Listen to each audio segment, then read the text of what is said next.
Assalamualaikum warahmatullahi wabarakatuh. Saudara saya sekalian, selamat kita bertemu pada pagi yang barokah ni, sebab hari ni ada sedikit benda baru yang saya nak cerita pada anda sekalian, iaitulah tentang pernafasan. Sebab lama sangat kita tak cerita tentang yang Tuhan bagi kat kita setiap saat ni.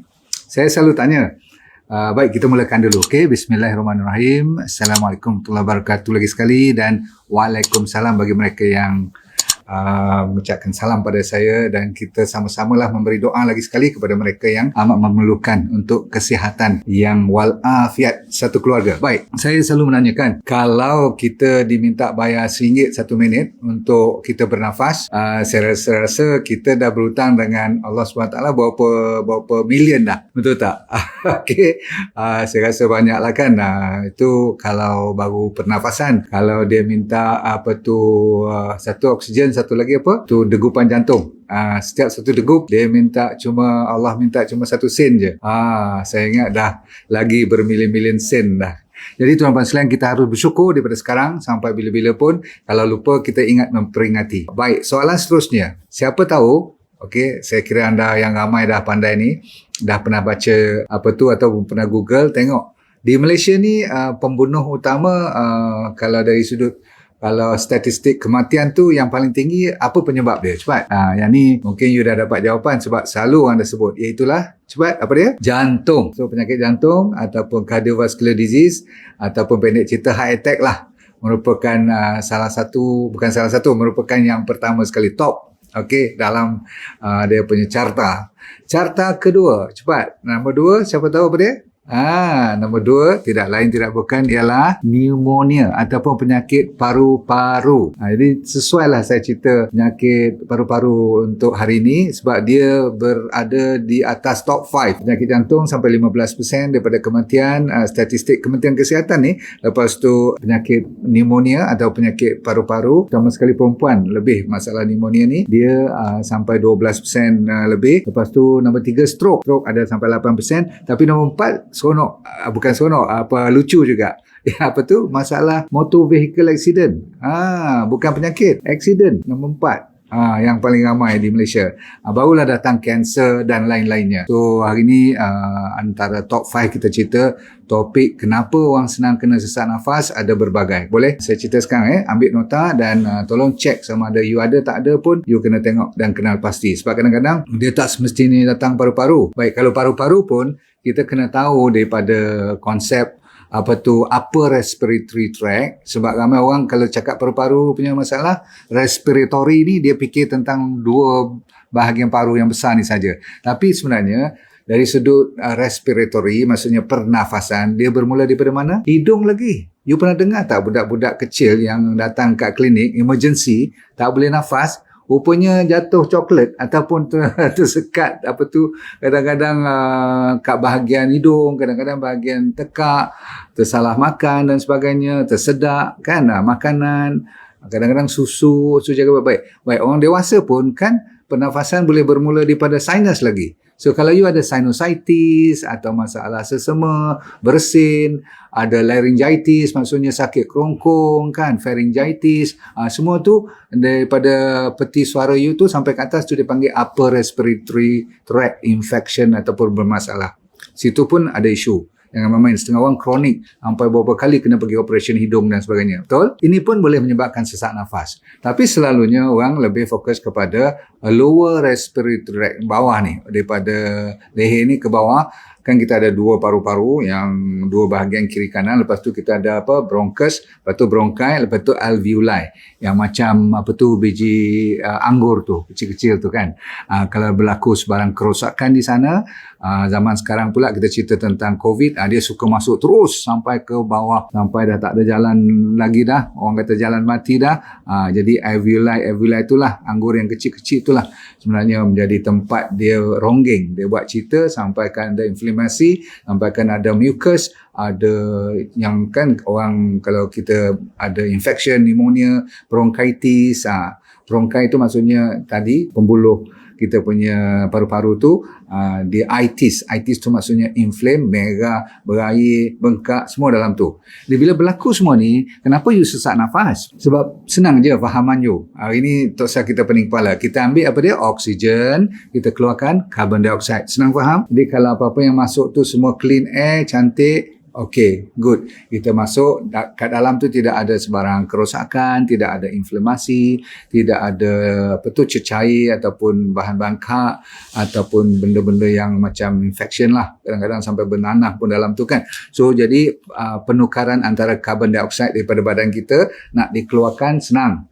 Dan nak ambilkan oksigen pun senang. Jadi dia punya apa orang panggil perfusion tu. Boleh tukar ganti dengan cantik. Jadi sejak kita duduk bersembang macam ni, you tak rasa pun sesak nafas kan. Berarti you tenang je. You boleh, apa doktor nak kata lagi. Tak terfikir pula pasal nafas. Tapi orang yang ada contohnya, kalau ada bronchitis, ada pneumonia, ada asma, ataupun ada masalah, kalau emergency, katakan perkataan seperti pulmonary embolism. Pernah dengar tak? Yang ada blood clot ke apa-apa yang datang terus sangkut kat bahagian sebelah, katakan you punya paru-paru pun tak boleh bernafas secara mendadak pun ada.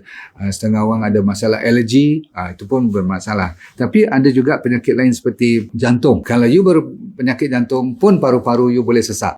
So jangan pula nanti kata sesak nafas paru-paru je. Tak. Orang yang berpenyakit diabetes yang serius pun kadang-kadang dia pernafasan dia pun terganggu. Orang yang ada masalah anemia, orang yang saya kata tadi masalah jantung yang berbagai penyakit tu, kalau jantung dia pumping pun dah tak betul, macam mana nak sampai darah ke paru-paru pula, walaupun paru-paru you clean, bersih. Lepas tu ada orang masalah, pernah dengar tak GERD?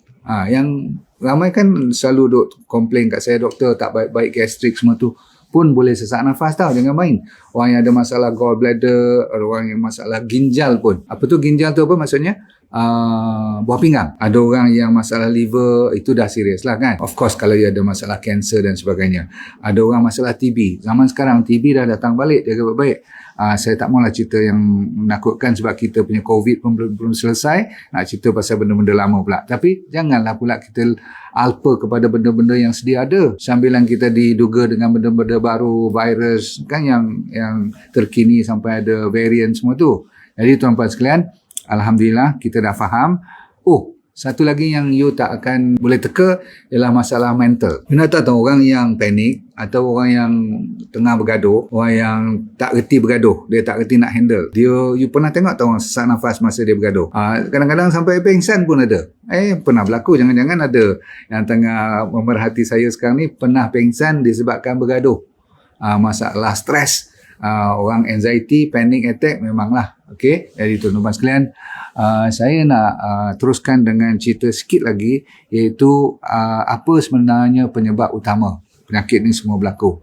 Of course kita selalu cerita tentang gaya hidup, tentang pemakanan tu sampai ada berbuih mulut kita cerita, tentang masalah stres, masalah apa lagi, exercise dan sebagainya tu. Tapi hari ni rupa-rupanya ada sesuatu yang kita lupa nak cakap, iaitu last sekali, selain daripada penyakit yang saya sebut tadi yang menyebabkan you sesak nafas, okay, dan cara nak rawat tu mengikut penyebab lah kan. Tapi yang hari ni saya nak fokus ialah satu lagi yang tambahan yang semua orang boleh faham. Kalau saya cerita elok-elok, you akan mengerti sampai you kata ya tak ya jugalah. Rupa-rupanya apa? You punya kualiti udara. Ini bukan melawak.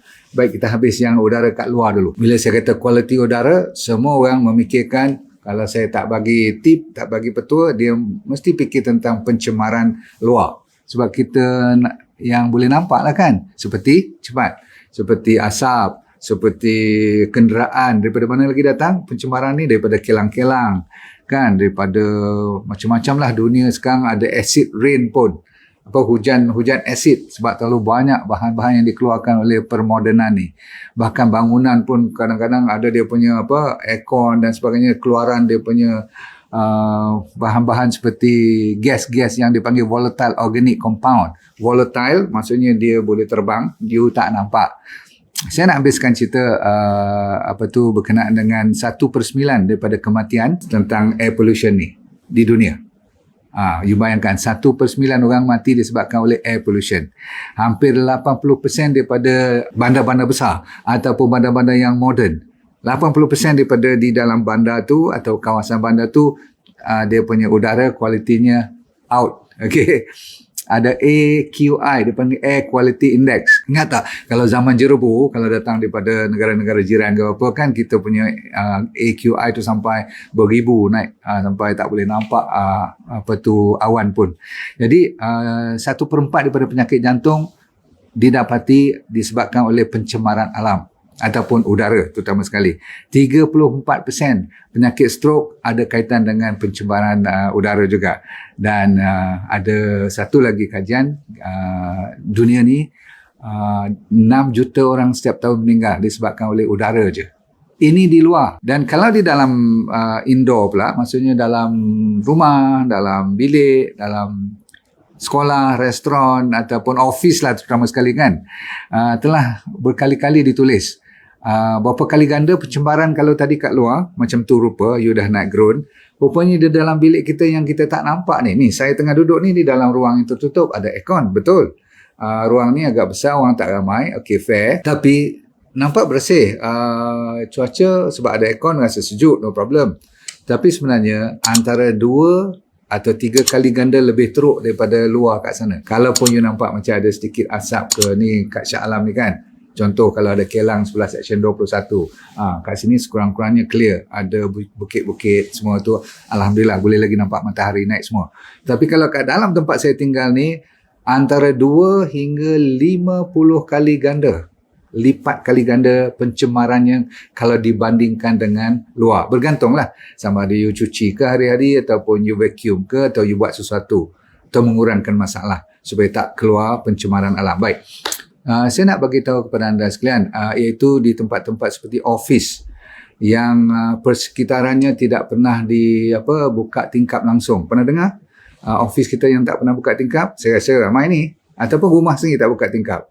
Sebab apa? Air ventilation tu diperlukan untuk kita hidup dengan aman, minimumnya antara 6 hingga 10 kali.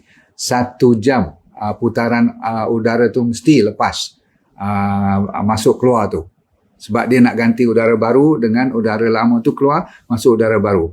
Jadi office tu berapa kali diganti udara baru atau udara fresh daripada luar? Setengah kajian mengatakan tak sampai sekali. Dia nak putar kat mana pun tak boleh. Aircon tu pun kalau you tengok dia punya duct dia tu, kalau you berani buka, you buka sekarang tengok. Kalau tak tebal setengah sentimeter, dia punya apa orang panggil habuk-habuk dan dia punya karbon saya tak tahu.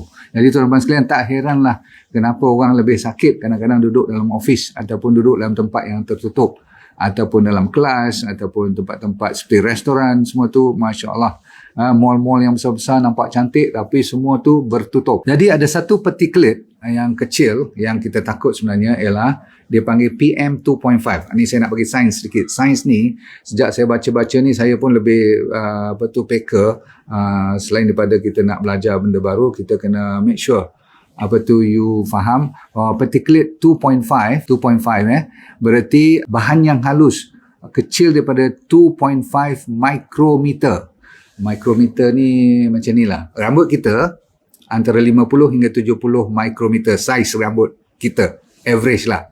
Jadi kalau you bayangkan semua yang bawah pada 2.5 tu, saya ulang, micrometer, berarti dia hampir 1/30 saiz rambut kita yang halus tak nampak langsung tu, dia dah boleh sampai ke hujung. Kalau PM, particulate meter 2.5, nak belajar sikit, dia boleh sampai ke paru-paru yang hujung, ke alveoli. Boleh tak boleh faham? Jadi banyak tak PM 2.5 ni? Banyaklah. Sebab apa? Saya bagi contoh. Kalau dia boleh kita kenal pasti awal-awal, you boleh kurangkan sos dia, sumbernya. Alhamdulillah. Baik, sekarang saya nak cerita. Mula daripada dapur dulu. Kita cerita pasal rumah kita.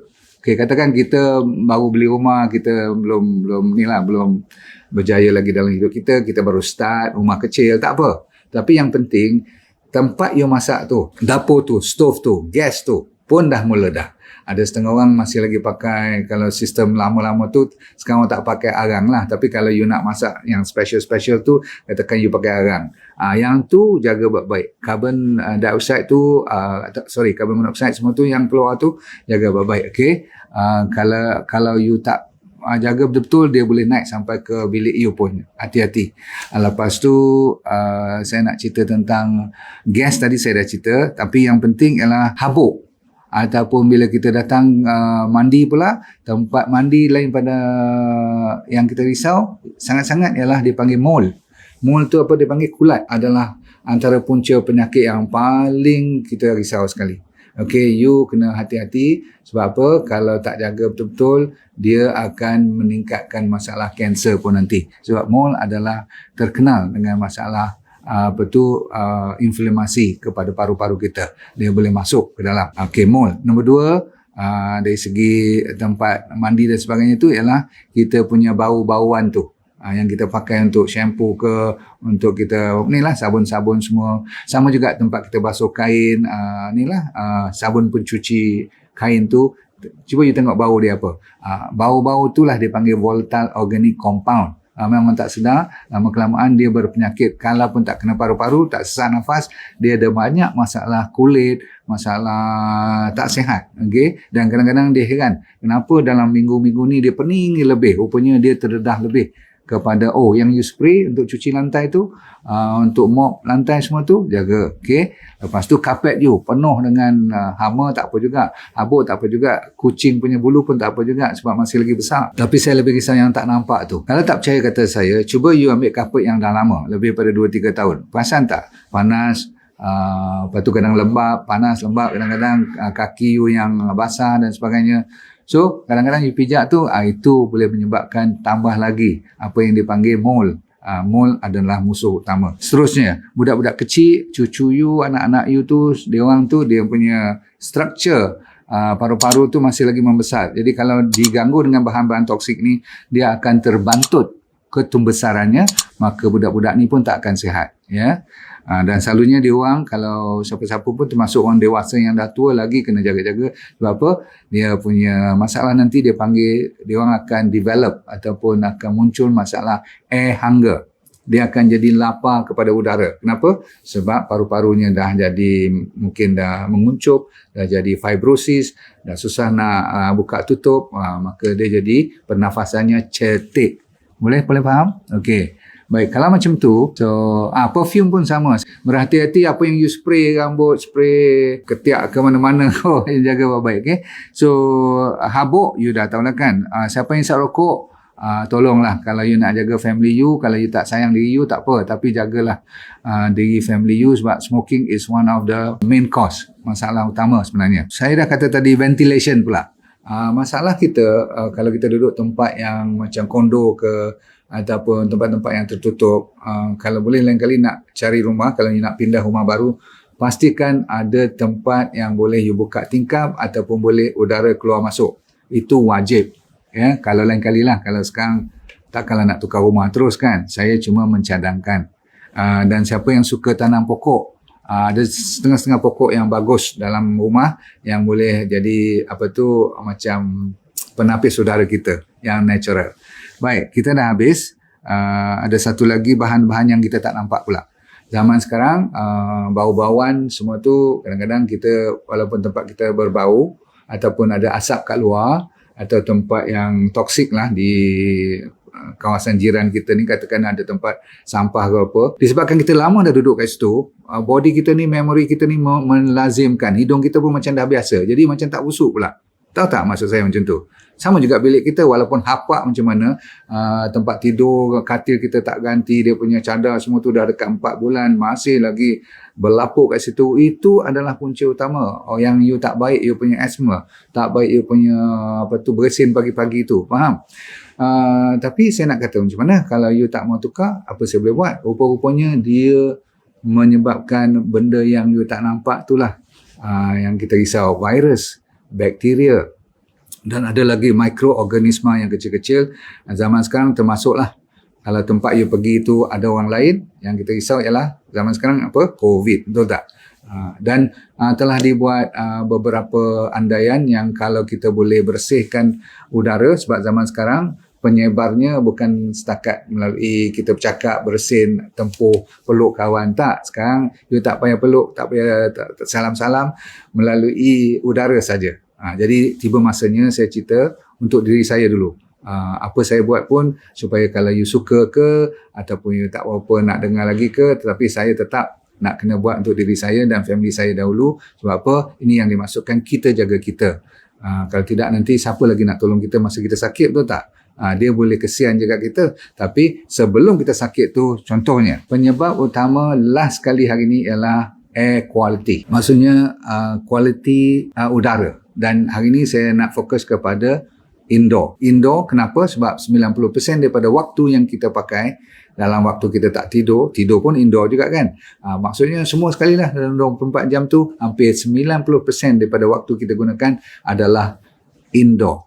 Okay, tempat tertutup. So apa yang kita kena faham tempat tertutup ni ialah, saya dah kata tadi, dia antara 2 hingga 50 kali ganda bermasalah dari segi pencemaran. So jawapannya saya dah kalau boleh bagi nasihat tadi, buka tingkap, ada pokok, tanaman, vacuum selalu. Kalau boleh gunakan bahan-bahan yang tak berapa toksik lah. Takut pula nak beli yang organik, semua tu mahal kan. Kalau boleh tak perlu pakai benda-benda yang berhabuk kat dalam rumah, tak payah. Okey, cat-cat tu kalau you tengok ada crack-crack kat mana-mana tu, tolong betulkan. Sebab apa? Tempat yang retak-retak semua tu dia boleh keluar apa yang dipanggil, terutama sekali di bawah tanah tu ada satu dinamakan radon. Radon tu adalah radioactive substance daripada tanah kita, dia boleh keluar.